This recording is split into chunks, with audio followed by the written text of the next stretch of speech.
Vous n'allez sûrement pas le croire, mais je suis un elfe du Père Noël en Laponie et je vais vous expliquer en quoi consistent mes journées.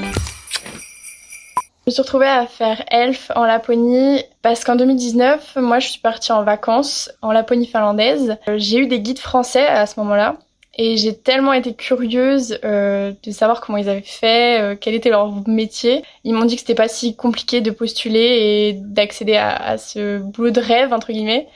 Et donc moi j'ai postulé en 2021, j'ai été prise et c'est de là que mon aventure d'elfe a débuté. J'étais basée à Lévis et on m'a dit est-ce que tu te sens capable de gérer un bus de 50 personnes, de devoir chanter, danser, et les animer et puis aussi avoir les responsabilités de guide. Et j'ai dit oui c'est bon, ça va le faire.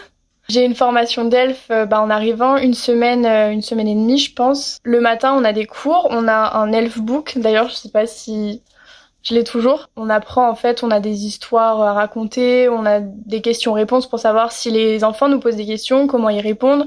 On a beaucoup chanté aussi. En tant qu'elfe, on avait même une hymne pour elfe. On doit les émerveiller en étant des créatures fantastiques et on doit vraiment garder ce personnage-là de on est les elfes du Père Noël et première expérience dans grand froid du coup. Ça dépend des températures.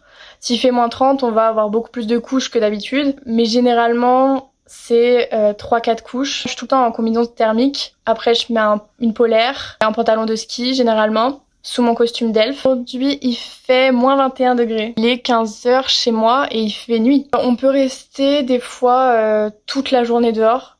Donc moi, ce que je fais, c'est que je mets des chaufferettes dans mes gants et dans mes bottes. Mon plus beau souvenir, ça a été le 23 décembre, où j'ai pu travailler toute la journée avec le Père Noël. C'est le plus beau jour où j'ai pu travailler parce que je voyais vraiment les enfants et c'était incroyable de voir leurs petits yeux émerveillés. C'était magnifique.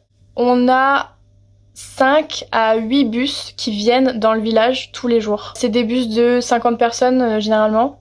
Donc après, sur une saison, fais le calcul. Le Père Noël est très sympa en vrai. Il est adorable. Et d'ailleurs, anecdote, mais le Père Noël a toujours des gants parce que il a souvent une bague de mariage.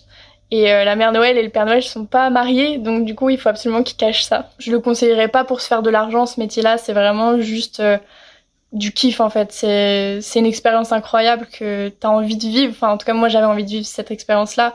C'était pas j'y allais pour l'argent. On est trop heureux, genre on a vraiment ce truc de on se met dans le personnage à fond et on émerveille les enfants tout le temps quoi.